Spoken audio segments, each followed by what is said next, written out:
Good afternoon, Scott Riley, T3 Live. Welcome to today's recap. I'm going to do like a quick fire recap because I got to actually go. So quickly, it's going to be like a quick hits, go through it, bing, bang, thank you, you know what. Here we go. S&P, let's look at the chart. Talked about this morning right away how we held in very well yesterday. We had that big gap up, not even gap up, I'm sorry, igniting bar through 1378. Yesterday, inside day, held higher, commitment to this bar. All of a sudden today, we closed at highs. So obviously the trend is still intact. You know, are we a little bit extended from the moving averages? Yes, but we could stay that way for a while as they start to move up because we're seeing a lot of good action. As far as the banks, talked about the shallow pull-in in JP Morgan, which could lead to new move highs. So if you look here at JP Morgan, there you go. Pow. Shallow pull-in. Here's your wide range breakout. Inside day, held yesterday's low, and pow. Could have bought some here, bought some above the high. There you go. Bank of America, a little different story. This was my go-to, or this is the one that I concentrated on. We talked about it a few days back. Incubating it in here, buying it there, selling it along the way. At this point, after three big up moves to 924, yes, do you have some room to this next area of about, what is this, 950-ish? I think so, but at this point, I would say you have to be back to a tier one. Here is tier one. Here's where you could have went to tier 2, 3, or 4, depending on how you trade. Now you should be back down to tier 1 at the most. Goldman Sachs, after yesterday's little op-ed, they came out, they defended themselves a little bit and said, yes, we are scum, you know what? I'm kidding. They said that's the way we do business. Oh, no, that's not the way they do it. They actually came out and said one employee out of, 30,000, blah, blah, blah. P.S. Here you go. There's your little flag pattern. Yesterday pulled in a little bit more than you would have wanted. But now if it holds here and then starts to get above this 125-ish, it could see some more action. It definitely is a little bit more difficult to trade, so be careful there. As far as Apple gapped up, tried to go through 600. It couldn't, and you know, traded off. And then some guys made money both ways. There was a nice calculated trade in the afternoon when it started to weaken and it broke through that 585, then 582. But then you really had to know where the gap was. I tried to tweet out that, you know, through the morning low, you're going to see, you know, a big area in the gap from the prior day around 575, 576. It went to 578. If you look at Apple here, no real topping pattern, but they squeezed it up a little bit, or they changed it up. If you were really active when it failed at 600, you could have shorted it through the prior day high of 594.72, and if you did so, you had some room to make money. And now we'll see how we go moving sideways. You still have an open gap here. We'll see if this range stays intact, or if they break below to fill the gap, or go inside. For now, another day, second day in a row that I'm not long or short overnight. I took it long, like probably 3-4 nights in a row. It was really good. I would say tomorrow, like if someone said, what do you think happens tomorrow? I think it gaps down $3-4, but whatever. Well, I have no vested interest right here. I would say there's no edge unless you want to worry about watching the games tonight and saying, oh, what am I, long or short Apple? I don't think it's worth your time. There's no real edge there. But, there was a nice trade in Netflix today. We talked about it. I talked about the descending channel that maybe it could wake up. Tweeted out, talked in my chat, talked in the VTF that above 107 it can get going. Netflix right now looks pretty interesting as far as a chart's concerned here. Here is this descending channel. We talk how descending channels typically try and break to the upside. Stock closed near the highs. Tried to get through this area, wasn't quite enough. Not sure if they're going to let it happen tomorrow at 110 with quad witching, but they might if it gets above this 110.50, 111 tomorrow. You really have some room back to 115, 117. So I made some cash flow today. I took some out long, and I do think that if it breaks this descending channel, it could be on its way back to the upside. If you look here, from a real macro level, all in all, it's been a great trader. Here's where it broke the downtrend, nice move up, red dog reversal, trending lower, and it hasn't been able to break this yet. You have a high, lower high, lower high. Now it's going more sideways and down. So it breaks above this area. It could have another squeeze. So I think it's okay. Amazon, really no trade. Still in this lower pennant at some particular point. It's going to resolve. I have no bets here. Above this area of about 187 could squeeze upward. Below this uptrend could go to the downside. Macro wise, using my relative strength, relative weakness moves, rules. I do think it's on the weaker side, but it is Amazon, and a lot of people have a vested interest here, so we'll see what happens. So I don't think you need to make big bets until we see a direction here, which we have not yet. As far as some of the caffeinated stocks, Starbucks still hanging around. We had that nice breakout. I said watch for a flag to develop. You look at Starbucks developing a nice little flag here. It gapped up, held, sideways and out. Dunkin', I'm still long some. I actually added a little bit today. I do like the fact that it's not really pulling in. I like the fact that it's flagging here, so I'm going to stay with it. I bought it on this day, been trailing it and trading around it. Here's your nice new little flag pattern above 32.50. It could continue. It might need another day. I do still think this looks good. Even that Java, JVA, look at this sharp move, different type of trade. This one volume came in, took it out. You had a nice 3-day move. Here was your small little red dog reversal. Gave you a 2-day down move. Now it's flagging, and if it starts getting above this, it could continue. So nice little continuation patterns all over the place. Today, or just saying retail, flip some gears. Yesterday went out short Under Armour, because of that topping tail. People are like, why are you short Under Armour? I'm like, you know what? I could be short for a day and a half. You look at Under Armour, gave you a nice little 2-day move. Nothing to write home about, but a trade. Here's your little topping tail, closing the lows of the day, broke below it, gave you a down move, maybe a test here, and then resumes. So that shows you how you can play both sides of it. Guys on my virtual trade floor saw me take it home short, and then you could have added through this low. Nice little cash flow. Target wasn't as easy. Target tried to trade through this low and then reversed, so this got me out of it. So I made a little bit of money, and then I got stopped out flat, and I guess you got to let it go a little sideways now, and if it wants to do what it just did here and flag, it can go again. You could try these things, but if they don't work, you get away from it. You either scratch or you make a little shekels. It all depends on how you're trading and what you're doing. As far as the OIHs, guys were asking me about it because I haven't really mentioned it in a while. They're just lagging right now. I think it's okay. I think it's worth a look. If you recall here, this was probably the first group to come down and test a 50-day, but it tested it, bounced off. Actually, you know what? You have a small little descending channel here. If you're in tier 1 macro, which there's no reason not to be, because you look at this uptrend that it's been, or it's had since the beginning of that move way back from October, tested it, held, and now if it starts to get back above 43 or so, it can go, but those stocks haven't been really as in play as some of the other ones. As far as Caesar, we had a nice Caesars in the casinos. Nice trade yesterday through 11, through 11.90. It was above 13. Tweeted out there, talked about it. I said I'm now down to like a tier 1 because 11 and change to 13 and change. Nice trade. And then I was in a meeting. They came out and someone said they're going to be doing a secondary. It came down to 12.5. So I'm still in a tier 1, and I'm gonna trade around this one. Maybe buy it close to 12.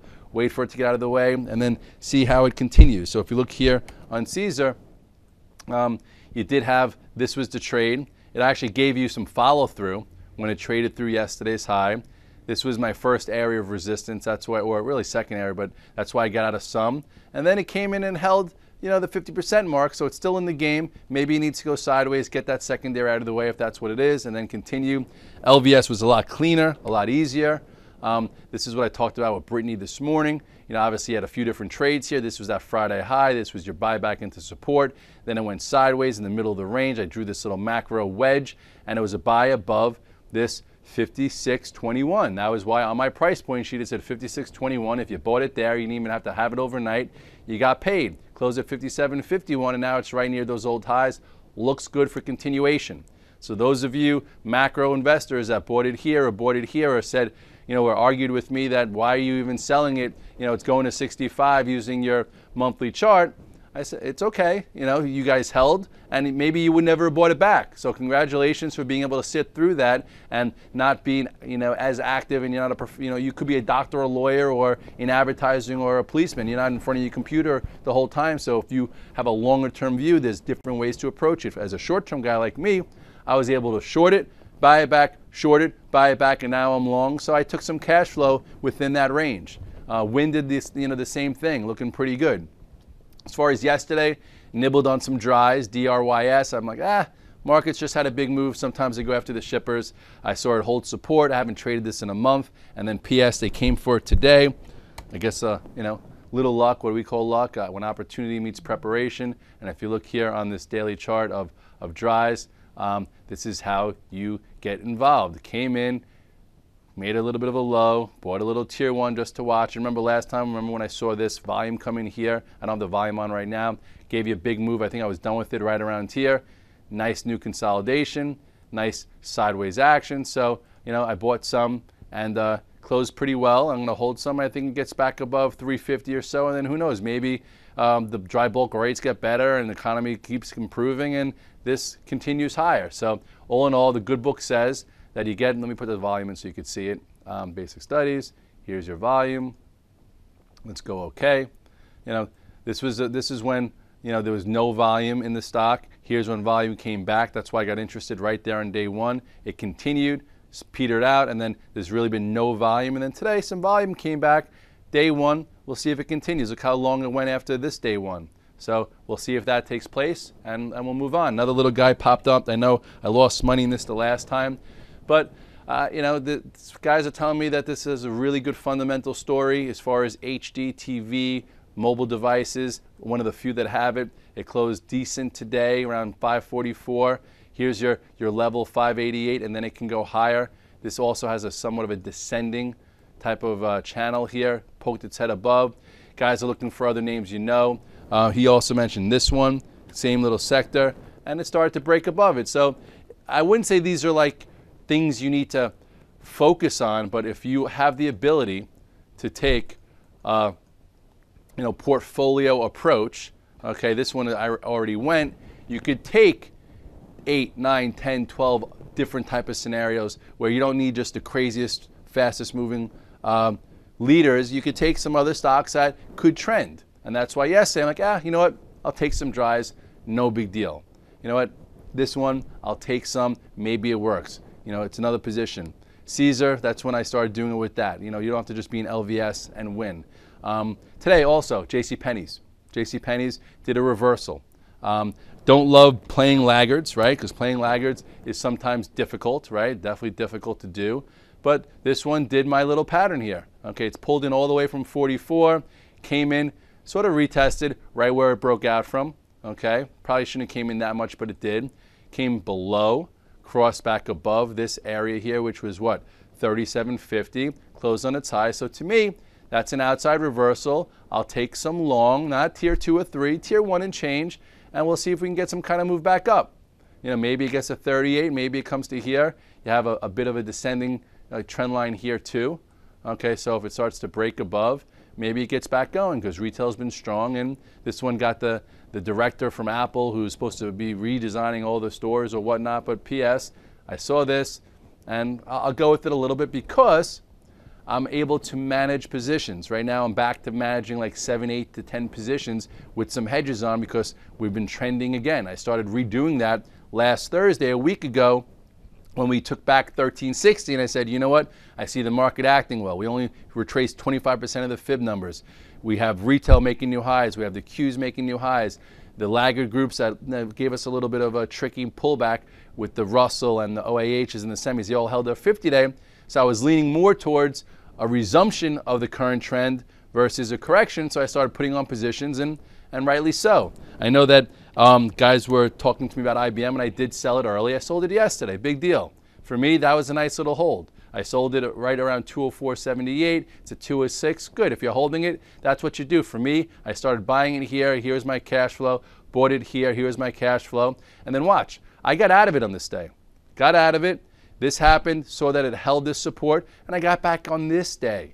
Okay, I went back to it. I didn't say, oh, you know what, I'm done with this. I had my trade. I said, okay, I'll go back to it. And then there was that ad, if you remember, when it recrossed above this pivot. So for me, this was my sell. That's what I was looking for. And now it could go without me if it wants to continue to go. I don't need to be in everything, especially when it's just extending like this. So anyway, moral of the story is still a lot going on, still a lot of trades in there. And I just got to tell you a little story. I know I wasn't supposed to be quick. I was in the gym at lunchtime, and I actually had a shave. Actually having dinner with Alex Steele tonight after I meet with Mickey to see how she's doing at Bloomberg. She said she's doing great. She's been doing a great job. and I'm sitting next to two guys and they're both brokers. Okay, guys that I know, I see them all the time. Like, hey, what's up? What's going on with the markets? You know, saw you on CNBC. I saw you here. I saw you there. And I see that. I get that all the time. So I talk to them. You know, I'm a nice guy. I think I am, at least. So I just, you know, was at the sink shaving, and these guys are. I can tell they're both pissed. I'm like, how you doing? Like, I'm like, you guys must be short, huh? They're like, yeah. I'm like, aren't you guys brokers? They're like, yeah. I'm like, you're a broker handling individual clients? Like, why wouldn't you, you know, usually you're wrong if you're long as a broker, not short as a broker. You're a broker, you have clients and you're having them short. He's like, yeah, we're short the ETFs, we're short the. I'm like, you're gonna lose your whole business. I'm like, especially if the market continues. It's one thing to be long the market when it's going lower as an investment advisor or as a broker, but to try and be cute short and fade a market when they're trying to get stock ideas from you, I was beating the hell out of them, and then I felt bad. I'm like, listen, it is what it is. I'm like, hindsight's 20/20, and then I just tried to give them advice objectively and say, listen, the next level that I see in the S&P is about 1404 to 1407, so we could push there, and we could even push to 1440. We might. I'm like, but you usually get some type of retest. So if we go to 1404 and then we sell off a little bit, I think we get to 1375. If you go, you know, let's go to the chart of the S&P real quickly. Because like, you know, here you had a little bit of a retest of this area. Now you've extended. So sometimes you do get a retest of a major area, and this is somewhat of a major area after an extension. And I'm just like, salvage the trade. Get done with it. Go to 1404. Admit that you're wrong. And they say, oh, I can't admit that I'm wrong. I'm gonna lose my clients. I'm gonna do this and that. I'm like, so what's gonna happen is, okay, you finally on a big day, you're gonna get stopped out, okay, and then we're gonna pull back, and then you're gonna lose your clients. I don't know why I'm saying the story. I was just trying to say, like, I'm like, you know, it's one thing to be a trader fighting the trend, because traders are sometimes reversion to the mean, and it's hard to just hang out and be long stocks. But as a stockbroker, you should be picking great stocks. You should be holding them. You should have some hedges. You should have money in 401k. You should have all these things going on. Instead, these guys are shorting ETFs for their individual investors. So anyway, that's where the Scott trade commercials come from. The fun. It didn't seem like they were having much fun with, you know, the market. So I gave him my card and said, you know, I'll give you a three-month free subscription to the VTF, and let's try and turn it around a little bit. I don't know. That's it. Thursday, long week. See you tomorrow morning, Friday at the relaxed call. Quad witching. Remember that. Don't do too much. If you go out, watch the games, and have a little too many drinks, then just make sure you don't do too much tomorrow, because usually there's not a lot going on and there are some wacky moves. Have a great night.